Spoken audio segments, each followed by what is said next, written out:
Okay, we have our basic settings here together for our preferences. The preferences in Logic are actually going to apply to any project that you open, have opened, or are going to open in the future. I'm going to close this and check out my project settings. Under File, Project Settings, Audio, we're going to choose some audio settings that are just for this project. Each project can have its own audio settings. Automatic management of channel strip objects. That's cool. That just means if we erase something out of one window, it erases it on all of the windows in Logic. Automatic naming of channel strip objects. I choose to have that on. That's an aesthetic choice. You can turn that off if you want to name everything yourself. Playback pre-roll.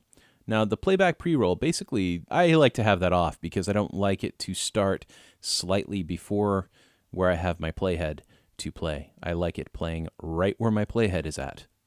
You can turn that on if you want to have a little bit of a pre-roll, a little bit before where you're playing. It's going to play just ever so slightly before that. But I choose to turn that off. Now let's talk a little bit about sample rate. Sample rate has to do with capturing audio and playing audio back. If you capture audio in Logic at a specific sample rate, you need to be able to play it back at the same sample rate. So the project's going to both record and play back at the same sample rate. Why is that important? Well, if you capture film on a 5,000 frame per second camera and you play it back on a 24 frame per second projector, it'll look really slow. And that can be kind of cool, but it's not what you want if you want people to see the action as it happened in real life. In the audio world, it's the same thing. It's just a lot faster. So I captured this audio that I originally recorded, the keyboard part that I just did, at 44.1 kilohertz.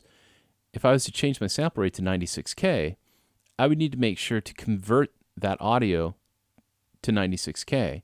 If I didn't, it's going to sound really, really fast. Just like the projector, if we played back at 5,000 frames per second, a 24 frame per second movie, well, that 24 frame per second movie is going to look really fast. So it's important to decide on your sample rate here. Now, as you can imagine, if you capture more samples per second, you get some more detail. And it's important to make a decision when you're starting your project what sample rate you're going to use.